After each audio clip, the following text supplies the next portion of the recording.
introduced in your NABH website. This is the next book we are going to follow for the NABH SSO book. The SSO books, they mention about the committee. And in the standard book, they not even mention about the committee. Lot of interpretations between the books as well as methodology. What the methodology we have to follow. No methodology is given as a templates or some templates, standard templates you can put in your website, so we can easily follow those templates. Even maybe our policy of the hospital may be changed, but we know what the methodology we have to follow. Actually, the website document, they are the guidelines. Whatever standard says, you have to follow the standards.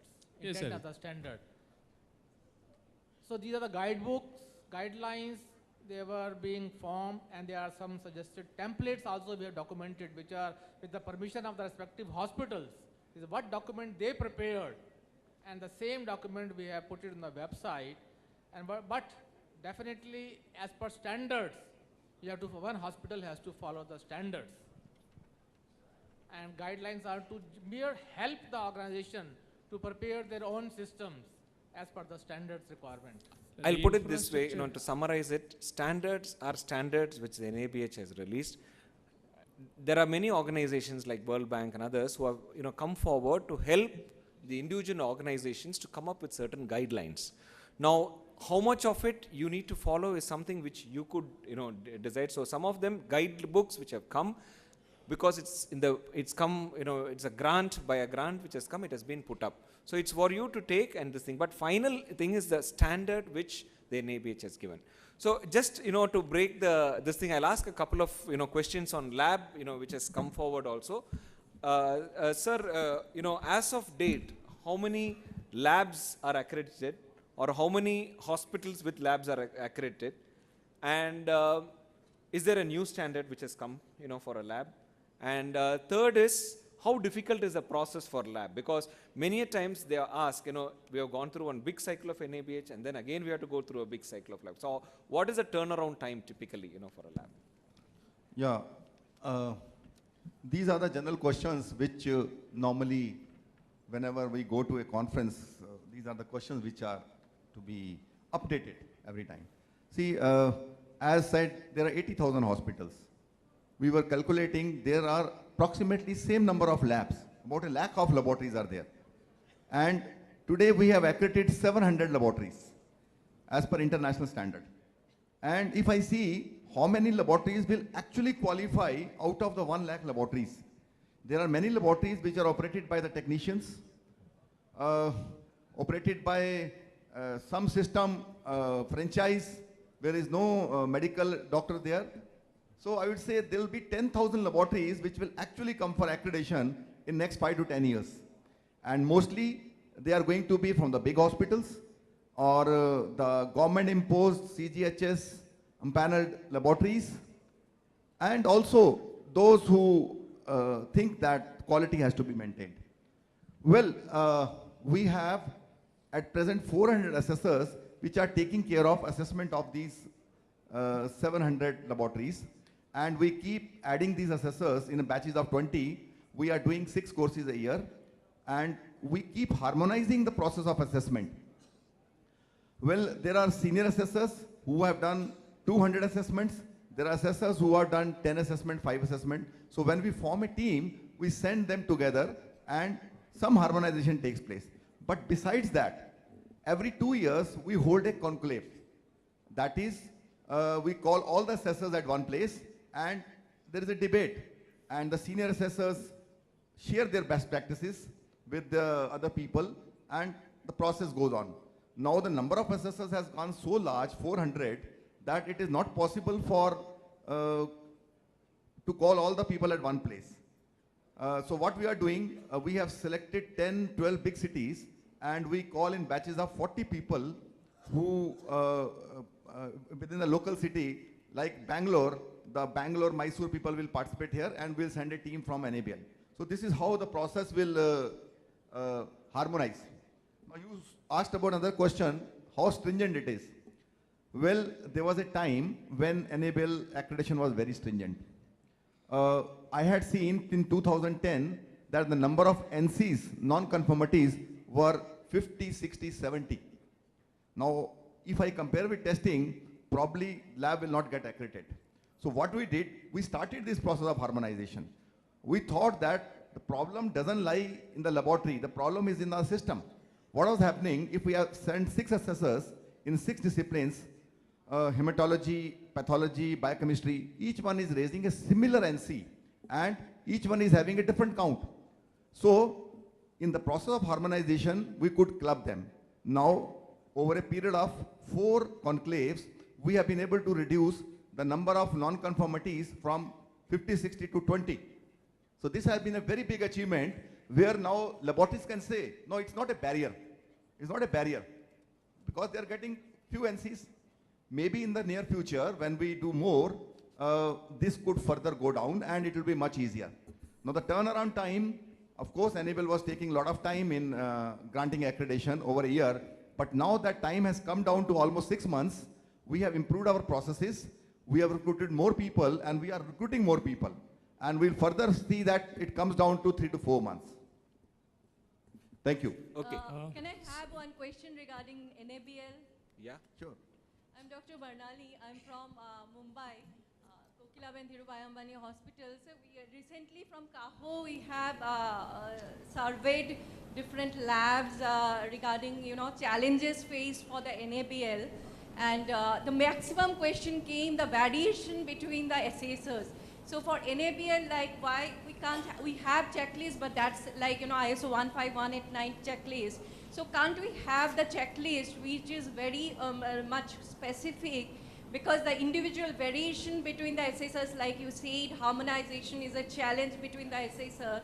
Rather than like in conclave, if we have the the checklist, like when we go for CAP inspection, College of American Pathologists inspection, they mention the checklist and they write like what we expect from that, specific checklist of a specific clause. Can't we have something like that from NABL, like NABL checklist? Well, very good suggestion, and we have partially done it.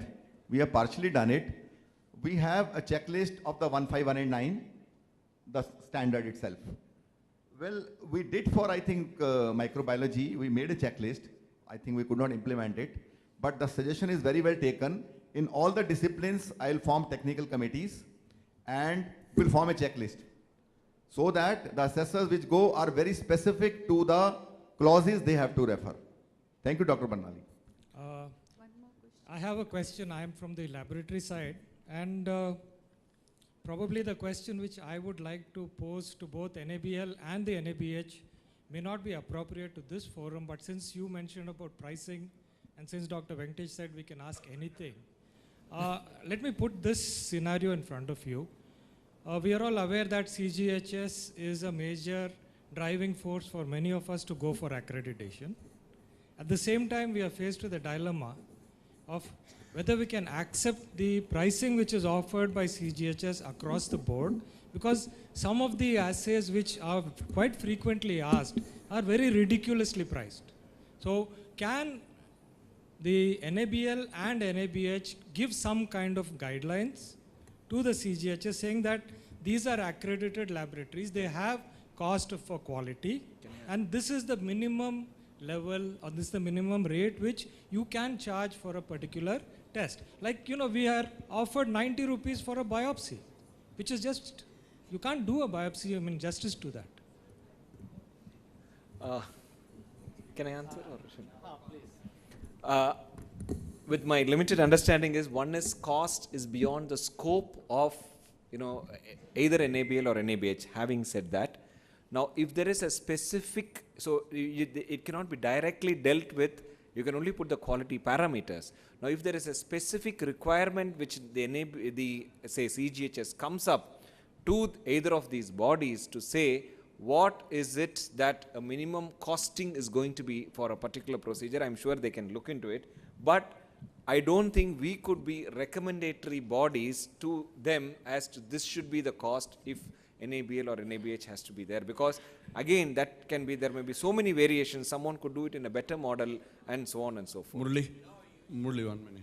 I think CAHOCON as a body which represent the accredited hospitals and laboratories or anything that is, That can Yes, definitely, yes. as a CAHOCON, as a recommendation, can give to these agencies, this is the minimal, what we can go is the lowest that you can go. After that, it is left out. So Their it, thing. the accreditation bodies per se cannot, look at it. Now, we have both hospitals and labs here, and luckily we also have custom and excise man also sitting with us. Now, I have a small request to both of you and also customs and excise. Accredited, no, laboratory don't get accreditation. Some part of the testing procedures get accredited. Therefore, laboratories will have part tested, part accredited, part may not be accredited. Now, can you appeal to our government, like through the representative sitting here, to have some kind of waiving of customs duty when they import certain laboratory equipment and materials? Number one. I know it can happen. Please make a note, Mr. Kodandram. If the accredited hospitals and laboratories want to import equipment and parts and chemicals, reagents and kits, kindly see that whether duty customs can be waived. That will be very, very beneficial to laboratories. Number one, don't clap now, till that is achieved. The second thing, thanks to our CAHO, Dr. AHBI, Dr. Girdhar Gyani, hospitals are getting electricity charges at domestic rate. Am I right? Not yet? No. At special rates. Commercial rate? Special rate. 3 states have already, that's why I'm asking. Now, I want that kind of facilities to be extended to our laboratories which are enjoying accreditation, so that more and more laboratories will be looking at that incentive and apply for accreditation. Ultimately, we can convince our government over a period of time, the quality of healthcare in the country improves, the health improves, then the economy of the country improves. With that approach, if we can bring in some kind of discipline at the government level, then more healthcare organizations or sickness care organizations will go in for accreditation. Thank you, sir, for the inputs. I'll add, yeah. See, the basic question was cost cutting. That how the customer can be benefited, how that cost of test or hospital cost can be reduced. Another interesting thing what CAHO can do is, it is a big platform now. See, one hospital is buying some equipment from abroad or some manufacturer at a cost through a tender document or through negotiation. The cost could be different. But if CAHO negotiates as a platform, 100 equipment, 200 equipment, the request can be sent to CAHO. That way the cost of equipment can be well negotiated and it can be cheaper. This will affect the costing of the billing. Thank you, sir. Thank you all for the wonderful deliberations. Just to sum up 2 small points and then we'll close the session. One is, One second, there sir. were, Can I have one question here? One question I just wanted that's to the last question, please, because we are already running short of time. We won't have for the next sessions. Yeah. My question is to both NABL and NABH. I'm Dr. Jitendra Bhatia. I'm Director 360 Diagnostics. Please be We are brief in your conduct- question. Yeah. Yeah, we are conducting trainings all across India. There's one question which I'm facing, from the public, which is that in NABH site, there is a separate laboratory accreditation portfolio. So is it that NABH is accrediting labs separately? Because NABL, of course, everybody knows. So most of the people put this question that should we go in for lab under NABH or should we go in for NABL? So I exactly don't know what's the difference and why there is a duplicacy. In NABH, there's a separate lab program, medical laboratory improvement program, that is not an accreditation. That is simply a certification as per a set of separate standard published, and they cannot be compared with NABL. But definitely as a NABH, when we do the certification of a whole hospital for accreditation, laboratory is also part of that. Based on those standards, we have reduced some standards and come out with a separate certification program. Definitely they cannot be accredited with the NABL accreditation program. Thank you. Okay, I'll add to this. See, some time back, Dr. Kalra spoke to me that we are going to start this laboratory program. Is there any conflict of interest? Are we will be in competition? will he take my customers? So these were the questions he asked to me. I was very positive in replying to him, you start this program. I knew that this is an entry-level program. There are many laboratories which cannot straight away compete to 15189. Let them start the program as per the certificate program, and after gaining some confidence, they will apply for enable accreditation. So that is the idea, probably level 1 and then the level 2, the international recognition. Okay, thank you all. Sir, one moment. So I'm sorry because we are really short of time. We could discuss it during if you lunch. permit me one moment, I'll be grateful to you. Yeah, please So go ahead. thank you so Last. much. Thank you so much. My question is that no doubt that NABS has given a revolutionary change in the healthcare industry, right? And now my question is that now it has penetrated into the like Tier 2, Tier 3 cities also. So NABS also is saying that, and yesterday one doctor was saying that Prince was nameless. I think nowadays NABS has become like a quality. NABS is equivalent to is quality. Now my question is, why can't we become like a nameless? The symbol can show everything, even Tier 2, Tier 3 cities. My opinion is, in Tier 2 cities, so many of are not knowing about NABH, the symbol, the value of it. If you can please look into it, it will be more grateful. And Please, we didn't understand the question. now, question in the sense, how can we penetrate into the Tier 2 and Tier 3 cities with the symbol of NABH? Okay. If Secretariat can look into it more, it will be more helpful. Okay, I think during my sum up I'll answer it. As I said, quality is a journey. So we have, the more partners we have, the more friends which we take along, I think the better we are going to penetrate quality across the organizations, across to the Tier 2, Tier 3, even to the villages. We have engaged with government, we have engaged with PHCs, we have engaged with IMA, we have engaged with various bodies through which this is already happening in multiple ways. There is no one answer to it. We have to make a start, and we have already started, and it's already progressing very well. So I think with these few words, I thank the, both the CEOs of the organization who have been here and taken all our questions and been very patient to answer them. And I thank the organizers for giving us this opportunity to have this session on Meet the CEOs. Thank you all.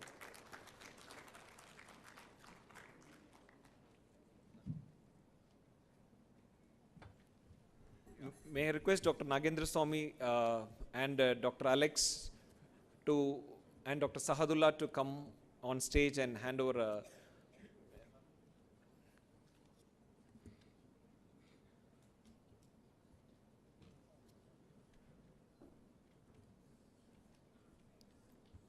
Dr. Alex.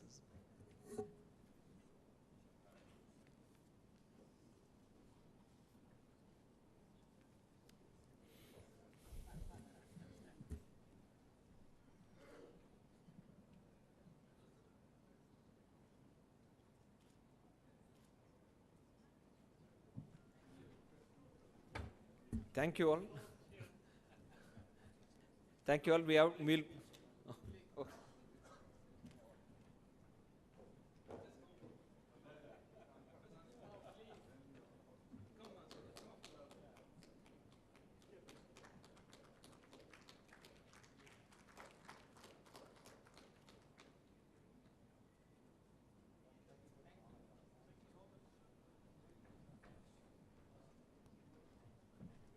We'll move to the next session.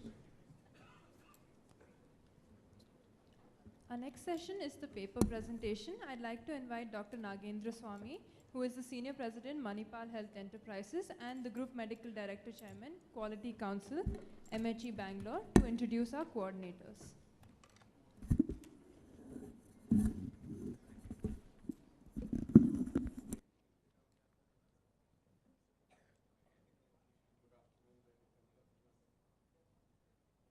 We are getting into the most important and very exciting part of our journey of the CAHOCON 2.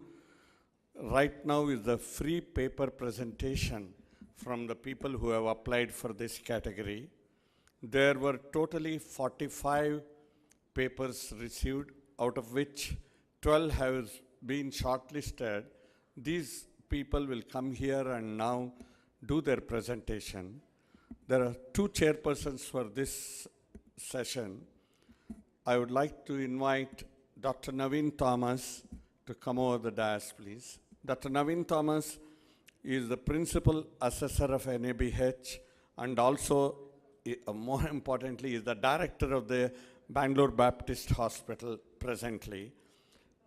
He is a pediatric surgeon, MCH in pediatric surgery from the CMC Vellore, and he is also fellow in pediatric transplant, a strong proponent and advisor of the quality. Dr. Naveen, please on the dais. The other chairperson doesn't need much interaction. All of those who have been seeing her for last 2 days here. This is Lalu Joseph, who is the quality manager from the CMC Vellore. And as you all know, she is very actively involved and an auditor of the NABH lead auditor. They will invite the judges and also they will take the proceeding. But the strict request to all the presenters is strictly 5 minutes for paper. And they will be calling it off. If you don't finish your topic within that time, sorry, you have missed the bus. Thank you.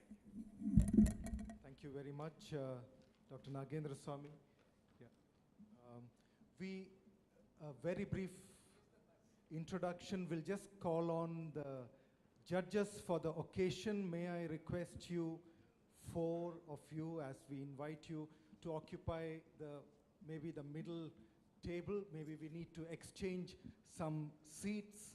Dr. Uma Nambiar, if you could please stand up. Yes. Oh, you're already here. She's a well-known neurosurgeon. Dr. Venkatesh Tupil needs no introduction. Mentor to many out here, and great to have you with us.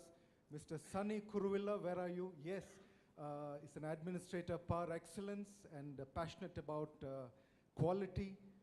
Dr. Jyoti Clara, where are you? Yes, please come to the front. Thorough professional and passionate about research. Wonderful to have you with us. Now, we are going to hurry up slowly because we don't have too much time. And Ms. Lalu Joseph will probably keep time and warn us when it is 4 minutes up.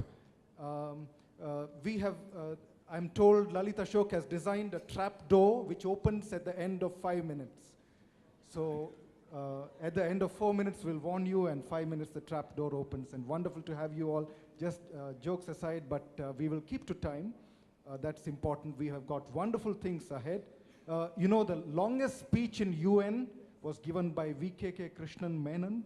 It was 8 hours. At the end of it, he was carried off to hospital because he had chest discomfort. Represented India, but today will be short and crisp.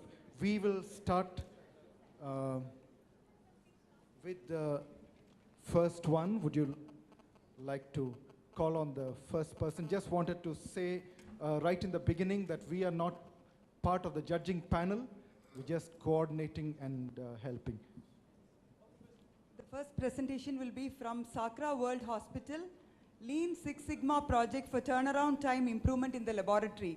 I invite Dr. Khalida Parveen Basha.